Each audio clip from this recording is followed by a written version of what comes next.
दोस्तों जल्दी आपके 2025-26 सेशन में मिड टर्म एग्ज़ाम होने वाले हैं। उससे पहले दिल्ली शिक्षा विभाग ने आपको सैम्पल पेपर जारी कर दिए हैं, जिससे कि आप अपनी अच्छी तैयारी कर सको। आपको पेपर का पैटर्न पता चल जाएगा, किस टाइप के क्वेश्चंस आएंगे और आपको इसे सॉल्व कैसे करना है।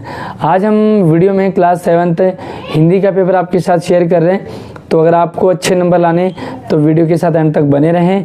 आगे बढ़ें उससे पहले वीडियो को लाइक और अपने दोस्तों को भी शेयर कीजिएगा। चैनल पर पहली बार आए हैं तो सब्सक्राइब जरूर कर लेना, ताकि कोई भी वीडियो अपडेट आपसे मिस ना हो सके।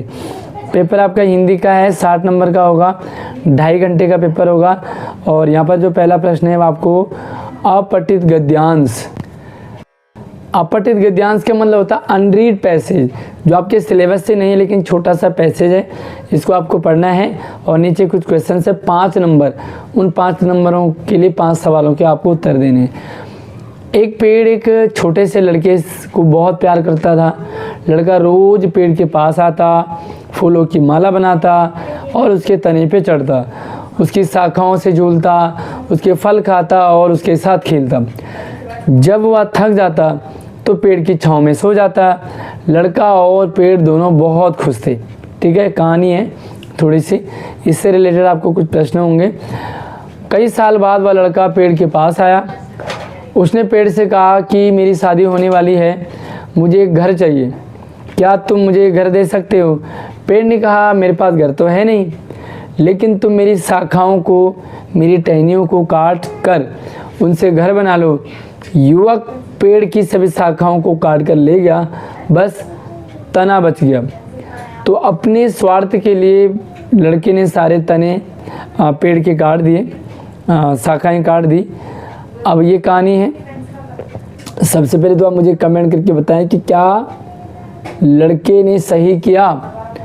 अपनी ज़रूरत के लिए अपने दोस्त यानी कि पेड़ के सारी शाखाएं काट दी।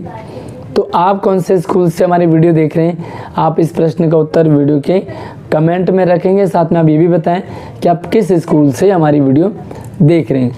पहला सवाल है कि पेड़ किसको प्रेम करता था। 4 ऑप्शन है आपके पास, चारों में से एक उत्तर सही है। उस उत्तर को आपको टिक करना है, लिखना है।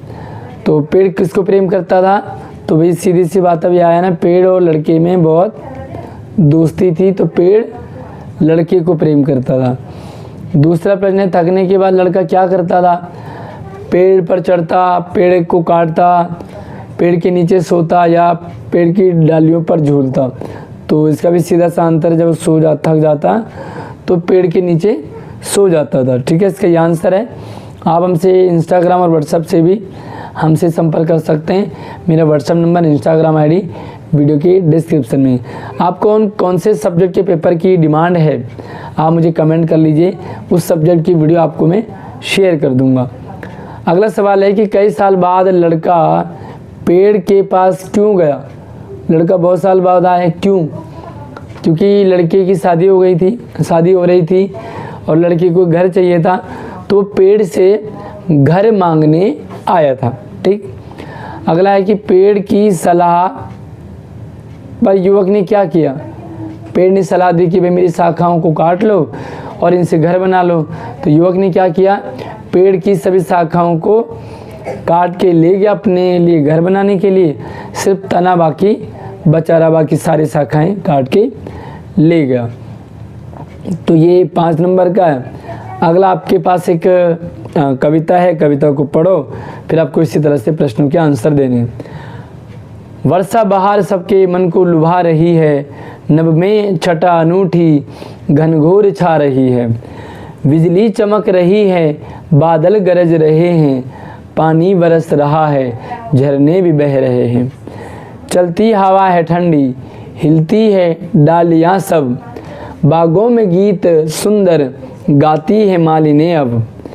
तालों में जीव जलचर अति हैं प्रसन्न होते, फिरते लखों पपी है ग्रीष्म तापक होते। तो वह बरसात होती है, क्या क्या होता है बरसात में, झरने बह जाते हैं, पानी बरस जाता है, ठंडी ठंडी हवाएं चलती हैं, बादल गरजते हैं, बिजली चमकती है। ठीक है, और फिर क्या क्या होता है, ताल भर जाते हैं। अब इससे रिलेटेड आपको कुछ प्रश्न है। पहला है कि काव्यांश में वर्षा का सब पर क्या प्रभाव पड़ रहा है। सभी दुखी हो रहे हैं बिल्कुल नहीं। तो इसका आंसर है सभी प्रसन्न हो रहे। तो आपका गा वाला आंसर ये वाला सही है। अगला है नव जलचर का क्या अर्थ होता है? जल मतलब पानी, चर मतलब चलने वाले। तो पानी में जो चलते हैं यानी कि पानी में रहने वाले जीव जंतुओं को जलचर कहते हैं। अच्छा, ज़मीन में रहने वाले जीवों को क्या कहते हैं? ये आप कमेंट में ज़रूर बताइएगा अगर आपको इसका आंसर पता है तो। आसमान में रहने वालों को नभचर कहते हैं, तो ज़मीन में रहने वालों को क्या कहेंगे? कमेंट में ज़रूर बताइएगा ताकि हमें ये लगे कि हमारी वीडियो कितने स्मार्ट बच्चे देख रहे हैं। काव्यांश के अनुसार मालिनी कहाँ गीत गा रही है? तो बागों में वो गीत गा रही हैं, बगीचे में गीत गा रही है। तो क्या लिखेंगे? काव्यांश के अनुसार मालिनी बगीचे में गीत गा रही हैं। अगला है कि वर्षा के समय कौन कौन सी घटनाएं होती हैं? 2 घटनाएं लिखो। तो वर्षा के समय बारिश होती है, ठंडी ठंडी हवाएं चलती है, ताल भर जाते हैं, झरने बहने लगते हैं। तो बहुत सारी गतिविधियां होती हैं, घटनाएं आप कोई से 2 लिख लेंगे। अब आपको 10 नंबर के ग्रामर के सवाल आएंगे। ग्रामर के हर एक टॉपिक की वीडियो हमने अपने चैनल पे डाली है, आप ज़रूर जाइए देखिए। कोई भी टॉपिक आपको अगर समझ में ना आ रहा हो तो पूरे 60 में से 60 नंबर आपको लाने हैं। दांत खट्टे होना मुहावरा है।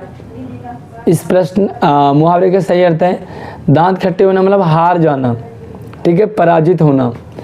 सौभाग्य शब्द में उपसर्ग और मूल शब्द, तो मूल शब्द है भाग्य और उपसर्ग है सु, सु जमा भाग्य, सौभाग्य। अगला है प्रगतिशील में प्रत्यय बताइए। तो शील प्रत्यय लास्ट में लगते हैं, शील जो है वो प्रत्यय है। और उपसर्ग कौन सा है इसमें प्रगतिशील में? कमेंट में ज़रूर बताइएगा कि प्रगतिशील में उपसर्ग कौन सा है। संभ्रांत महिला की तरह वे प्रतीत होती थी। वाक्य में विशेषण छांट कर लिखिए। तो विशेषण कौन है? संभ्रांत, ठीक है, ये वाला हमारा विशेषण है। अगला है यह मुरली बड़ी अच्छी बज रही है। तो क्रिया का भी, तो क्रिया आपका बजना, ठीक है, कौन सी क्रिया है? सकर्मक क्रिया है क्या कर्मक क्रिया है? आप ज़रूर बताइएगा। अगला है आपको मैच करने हैं। बुढ़ापा शब्द का संज्ञा भेद कौन सा भाई? 1 मिनट। बुढ़ापा शब्द का संज्ञा भेद कौन सा है? सिंपल सा है, बुढ़ापा का संज्ञा भेद है भाववाचक। बुढ़ापा भाववाचक संज्ञा। सिंधु शब्द का पर्यायवाची, सिंधु को और क्या कहते हैं? तो सिंधु यानी कि समुद्र, सागर को बोलते हैं। नृत्यांगना शब्द का पुल्लिंग, कोई फीमेल हो, लड़की हो, नाच रही हो, वो कहते हैं नृत्यांगना, डांसर। और लड़के को क्या कहते हैं? डांसर को नर्तक। अगला है मित्र शब्द का विलोम उल्टा। मित्र मतलब दोस्त, इसका उल्टा होता है शत्रु, शत्रु मतलब दुश्मन। अगला है दिन का तत्सम क्या है? दिन मतलब दोपहर, दिवस, तो दिन को दिवस बचा हुआ है। अगला है प्रश्न। अब आपको एक पैसेज दिया है जो कि आपके चैप्टर से है, हिमालय की बेटियां। हिमालय की बेटियां पार्ट से ये लिया गया है। पहले पढ़ते हैं इसे कि अभी तक मैंने उन्हें दूर से देखा था, बड़ी गंभीर, शांत, अपने आप में खोई हुई लगती थी, संभ्रांत महिला की तरह की भांति वे प्रतीत होती थी। उनके प्रति मेरे दिल में आदर और श्रद्धा के भाव थे। माँ और दादी, मौसी और नानी की गोद की तरह उनकी धारा में डुबकियाँ लगाया करता। परंतु इस बार जब मैं हिमालय के कंधे पर चढ़ा तो वे कुछ और ही रूप में सामने थी। भाई जब टॉप में जाएंगे तो बड़े बड़े दिखेंगे ना।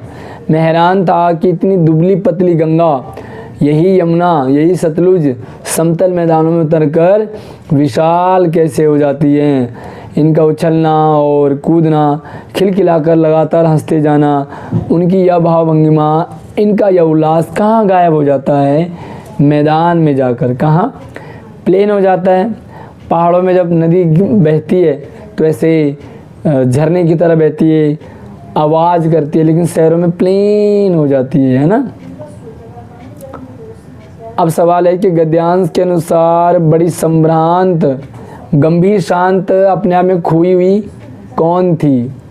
एक बार जूम करता हूँ, कौन थी बड़ी गंभीर शांत? इसका आंसर है नदियाँ।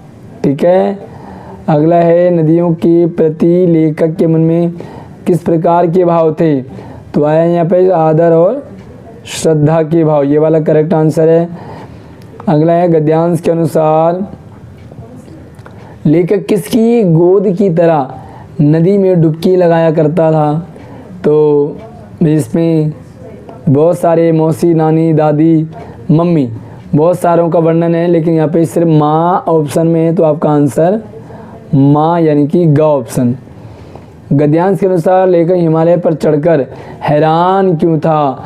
नदियों की विशालता को देखकर, काले काले बादल को देखकर, ऊंचे पहाड़ की सुंदरता देखकर, या नदियों को दुबली पतली देखकर?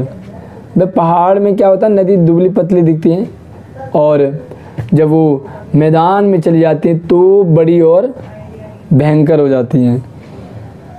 अब आपको 2 प्रश्न के उत्तर देने, 4 नंबर का है, 3 प्रश्न दे रखे हैं यहाँ पे, 3 में से 2 ही करने हैं, और आपको प्रत्येक प्रश्न को 2-3 लाइन का लिखना है। पापा खो गए पाठ में आपको सबसे बुद्धिमान पात्र कौन लगा और क्यों? बताइए भाई, आपके बहुत सारे पात्र, इसमें कौवा है, इसमें खम्बा है, इसमें पेड़ है, इसमें लेटर बॉक्स है, तो भाई आपको अलग अलग लग सकते हैं। किसी को खम्बा लग रहा हो, किसी को पेड़ लग रहा हो, किसी को लेटर बॉक्स लग रहा हो, किसी को कौवा लग रहा हो, है ना, किसी को आदमी लग रहा हो अच्छा, किसी को लड़की अच्छी लग रही हो। तो सबसे बुद्धिमान कौन है? दिमाग वाला। चलिए, तो आप इसका आंसर ज़रूर बताएंगे, और हो सकता है अगर आपको खम्बा लग रहा है उसका कारण बताऊंगे, खम्बा क्यों अच्छा लग रहा है। अगर आपको पेड़ लग रहा है तो पेड़ क्यों अच्छा है, लेटर बॉक्स अच्छा क्यों है, कौवा अच्छा क्यों है। अब मुझे कमेंट करके भी आप ज़रूर बताएंगे, थोड़ा सा वीडियो रोक करके, कि आपको सबसे बुद्धिमान जानवर कौन लगा और क्यों लगा। अपना भी नाम लिखें और अपने स्कूल का नाम भी मेंशन ज़रूर करें। अगला है यासुकी चान को पेड़ पर चढ़ाने के लिए तोतो चान ने अथक प्रयास क्यों किया? अथक मतलब बहुत ज़्यादा। यासुकी चान को पेड़ पर चढ़ाने के लिए तोतो चान ने, भाई यासुकी चान जो है वो दिव्यांग बच्चा था, आज तक कभी पेड़ पे नहीं चढ़ा, तो तोतो चान उसे इसलिए चढ़ाना चाह रही थी क्योंकि वो भी चढ़ जाता, वो भी दुनिया देख लेता, और वैसे भी एक दोस्त दूसरे दोस्त को थोड़ा सा ये चाहते हैं कि उनके साथ खेलें पेड़ पे चढ़कर। ठीक है, लिख देंगे आप इसका आंसर।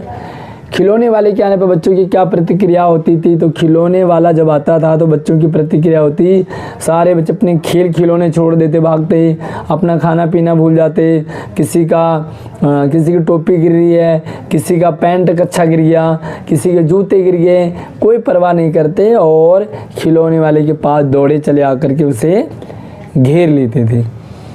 अब ये 2 सवाल है 3 प्रश्नों में, लेकिन आपको इसका 3-3 नंबर के थोड़ा सा बड़े आंसर हैं, इसलिए आप क्या करेंगे, 3 से 4 लाइन का आप आंसर आप लंबा बनाएंगे ताकि आपको 3 नंबर पूरे मिले, और एक प्रश्न उत्तर लिखने के बाद आप कम से कम 1 या 2 लाइन ज़रूर छोड़ें ताकि आपके आंसर खुले खुले और अच्छे नज़र आएँ। मिठाई वाले में कौन से गुण थे कि सभी उसके खींचे चले आते थे? मिठाई वाले में बहुत सारे गुण थे। पहला गुण, वो बड़ा मीठा गा गा करके चीज़ें बेचता था। दूसरा, वह सभी से प्यार से बातें करता था। तीसरा, वह कुछ बच्चों को जब सामान सस्ते में और फ्री में भी दे देता था। चौथा, वह दूसरों के बच्चों को अपना ही बच्चा समझता था। तो आप इसमें लिख लेंगे, और बहुत अच्छी अच्छी चीज़ें भी लेके आता था। वह रंग बिरंगे खिलौने लाएगा, है ना, तो अलग अलग चीज़ें खिलौने भी लाता था। क्या कारण था कि सभी पात्र मिलकर भी लड़की को उसके घर नहीं पहुंचा पा रहे थे? कारण था, पहला कारण, लड़की अपने घर का एड्रेस नहीं बता पा रही थी। दूसरा कारण, लड़की बहुत छोटी थी। तीसरा कारण, लड़की अपनी गली का, अपने घर वालों का नाम नहीं बता पा रही थी, हुलिया नहीं बता पा रही थी। तो भाई जब तक एड्रेस ना हो, हुलिया ना हो, जब तक पहचान ना हो, किसी को भी हम उसके घर पहुंचाने में दिक्कत होती है। हालांकि आजकल पुलिस वाले सोशल मीडिया, फेसबुक पे, इंस्टाग्राम पे, व्हाट्सएप पे मैसेज डाल देते हैं, ताकि बच्चा घर पहुंच जाए। तो आजकल तो बहुत सारे टेक्निक आ गए। बाकी सबसे अच्छा तरीका आपको क्या लगता है? अगर कोई बच्चा गुम हो जाए तो क्या करना चाहिए? आप कमेंट में अपना प्यारा सा सुझाव ज़रूर दें। पापा खो गए पाठ में लाल ताऊ किस प्रकार शेष पात्रों से भिन्न है? पहली बात, वो लाल था, लाल कलर का, बुजुर्ग था, सब में सीनियर था, इसलिए उनको लाल और ताऊ भी कहते थे। तीसरी बात, वो सबकी चिट्ठियाँ निकाल कर पढ़ता। चौथी बात, वो मनोरंजन भी करता सबका, है ना, सबकी चिट्ठियों सजेशन भी देता, बड़ों की इसी तरह बातें करता। तो इसलिए आप इसमें बना के लिख सकते हैं। अब आपके पास हम पंछी उन्मुक्त गगन की कविता से कुछ लाइनें हैं कि स्वर्ण श्रृंखला के बंधन में अपनी गति उड़ान सब भूले, बस सपनों में देख रहे तरु की फुनगी पर के झूले, ऐसे थे अरमान की उड़ते नीले नभ की सीमा पाने, लाल किरण सी चूंच खूल चूकते तारक अनार के दाने। तो ये कविता है, इसका आपको कुछ प्रश्नों के आंसर देने। पहला कि काव्यांश के अनुसार पक्षी किस प्रकार के बंधन में बंधे हुए हैं? तो वो सोने के पिंजरे में बंधे हुए हैं। काव्यांश के अनुसार पक्षी उड़ान को सपनों में क्यों देख रहे हैं? क्योंकि वो भाई गुलामी में परतंत्र हैं। अब वो पिंजरे में बंद हैं तो सपने में देख रहे हैं कि हम झूला झूल रहे हैं। काव्यांश के अनुसार पक्षी की क्या इच्छा है? भाई कविता के अनुसार पक्षी क्या चाहती है? तो पक्षी क्या चाहती है? उड़ना चाहती है, उड़ने की इच्छा रखती है। अगला है काव्यांश में तारों की तुलना किससे की गई है? तो उगते तारक अनार के दाने। तो क्या लिखा हुआ है, किससे की गई है? अनार के दानों से। यहाँ पर आपका आंसर ग है। और अगला है 8वां प्रश्न है, जिसमें कि आपको कविता से 2 प्रश्न पूछे, 3 पूछे, 3 में से 2 ही करने। प्रत्येक प्रश्न का उत्तर 2 या 3 लाइन का लंबा होना चाहिए।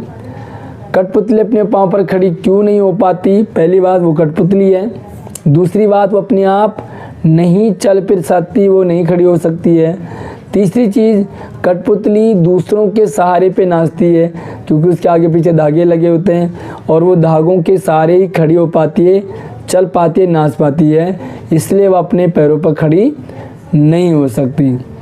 कठपुतली को क्रोध क्यों आया? भाई कठपुतली धागों से बंधी है, उसे कोई नचा रहा है अपने इशारों पे, तो कठपुतली चाहती थी कि मुझे कोई ना नचाए, मैं अपने आप नाचूँ, अपने आप चलूँ और मेरे आगे पीछे जितने भी धागे लगे इनको तोड़ दिया जाए। धागे क्यों लगे? इसलिए वो गुस्सा है। पक्षी पिंजरे में क्यों नहीं रहना चाहते? वे सीधी सी बात है, बंद कमरे में कोई भी नहीं रहना चाहेगा। पक्षी ही क्या, आप भी नहीं रहना चाहोगे, मैं भी नहीं रहना चाहूँगा। तो क्योंकि सभी आज़ाद रहना चाहते हैं, सभी खुली हवा में सांस लेना चाहते हैं, अपने मनपसंद का खेलना कूदना खाना पीना चाहते हैं, इसलिए वो पिंजरे में बंद नहीं रहना चाहते। अब फिर से 3 सवाल हैं, 3 सवालों में से 2 ही करने हैं, लेकिन लॉन्ग टाइप के हैं क्योंकि 3-3 नंबर के सवाल हैं। तो 3 से 4 लाइन का आंसर आप लिखेंगे कि रहीम ने सच्चे मित्र की क्या कसौटी बताई है। एग्जाम्पल भी देंगे कि रहीम ने सच्चे मित्र की कसौटी बताई है कि सच्चा मित्र कभी मुसीबत में साथ नहीं छोड़ता, वो विपत्ति जब आती है तो वही उसी समय वो सच्चे मित्र की पहचान होती है। और जो सच्चा मित्र होता है वो विपत्ति में छोड़ता नहीं बल्कि साथ निभाता है, साथ खड़ा रहता है। और जिसने विपत्ति में मुश्किल में साथ छोड़ दिया वो सच्चा मित्र नहीं है। अगला कि आपके विचार से पक्षी पालना उचित है अथवा नहीं? तो भैया आप बताएंगे कि आपको अच्छा लगता पक्षी पालना, तो आप लॉजिक देंगे कि क्यों पक्षी पालना है, पक्षी क्यों पालने चाहिए, आप कारण बताएंगे। अगर आपको लगता है कि पक्षी नहीं पालने चाहिए तो आप उसका भी कारण बताएंगे, भाई क्यों नहीं पालने चाहिए, ठीक है, और क्यों पालने चाहिए। आपको जो भी अच्छा लग रहा हो, पालने चाहिए तब भी, ना पालने चाहिए तब भी, आपको सही आंसर, आपको नंबर पूरा मिलेगा। लेकिन लॉजिक ज़रूर दें, कमेंट में ज़रूर बताइएगा कि पक्षी पालना सही है या गलत। अपना कारण भी बताएं, छोटा सा कारण। शाम में किसान पाठ में किसान को किस रूप में प्रदर्शित किया है? तो किसान ऐसा लगता है जैसे वो खेत के पास मुरेठा बांध के बैठा हो, पगड़ी बांध के बैठा हो, है ना, जैसे वो सबको निहार रहा हो। तो इस तरह से आप बना के इसका आंसर लिख पाएंगे। अगला है आपको पत्र लिखना है। आप अपने विद्यालय में चल रही वार्षिक खेलकूद प्रतियोगिता में भाग लेने के लिए अपने विद्यालय के प्रधानाचार्य को पत्र लिखेंगे। सेवा में श्रीमान प्रधानाचार्य जी। अपने स्कूल का नाम, कौन सा स्कूल आपका, कमेंट में ज़रूर बताइएगा, ताकि हमें ये आइडिया लग जाए कि हमारी वीडियो कौन कौन से स्कूल में देखी जाती है। और आपको ये वीडियो यूट्यूब पे मिली, आपके क्लास ग्रुप में शेयर किया आपके टीचर ने, तो टीचर का नाम भी ज़रूर मेंशन करें कि आपको ये वीडियो किसने शेयर करी। तो इस तरह से पूरा पत्र लिखें। गीत गायन प्रतियोगिता में या तो आप ऊपर वाला लिखो या नीचे वाला, ठीक है, या तो आप इस वाले को लिखेंगे, या आप गीत गायन प्रतियोगिता में प्रथम आने पर छोटे भाई को बधाई पत्र। भाई गीत गानों में आपका छोटा भाई फर्स्ट आया, तो आपका छोटा भाई आपसे दूर है, आप बाहर रहते हैं, तो आप उसे बधाई देंगे। पहले हालचाल पूछोगे, फिर उसे बताओगे कि भाई आप गाने बहुत गाते हो, आपने गीत गाने गाए, उसमें आपको प्राइज़ मिला, आपको बहुत बहुत बधाई हो, ऐसे आगे गाते रहना वगैरह वगैरह। और अंत में सवाल है कि एक विषय पर 6 नंबर का अनुच्छेद लिखना। 6 नंबर का पत्र, 6 नंबर का अनुच्छेद। क्या करेंगे? या तो आप दशहरा पे लिखें, या परिश्रम का महत्व। परिश्रम यानी कि मेहनत, मेहनत का क्या फ़ायदा होता है? मेहनत करने से ही हमें सारी चीज़ें मिलती हैं, सफलता मिलती है। या आप योग दिवस लिखें। भाई योग दिवस कब मनाया जाता है, योग दिवस क्यों मनाया जाता है, योग करने से क्या होता है, तो आप भरना है पूरा पेज, एक पेज भरना है। उसके बाद ये आपको 6 नंबर मिलेंगे। राइटिंग बहुत अच्छी होनी चाहिए। तो ये है हिंदी का पेपर। बाकी और सब्जेक्ट के पेपर अगर आपको चाहिए हो तो मुझे कमेंट कर लीजिए, मैं आपको इसी वीडियो के डिस्क्रिप्शन में बाकी सब्जेक्ट की वीडियो भी डाल दूंगा। और आप मुझसे व्हाट्सएप और इंस्टाग्राम से संपर्क कर सकते हैं। मेरा number, WhatsApp number, Instagram ID video के डिस्क्रिप्शन में है। लेकिन आपसे रिक्वेस्ट है कि कॉल कोई भी बच्चा ना करे, आप मुझे मैसेज ड्रॉप कर दें। और व्हाट्सएप चैनल पे, इंस्टाग्राम पे फॉलो ज़रूर कीजिएगा, ताकि वहाँ पर भी मैं आपको अपडेट शेयर करता रहता हूँ। कोई भी अपडेट आपसे मिस से ना हो सके। अगली वीडियो में नए अपडेट के साथ मिलते हैं, तब तक आप अपना ख्याल रखिए। धन्यवाद।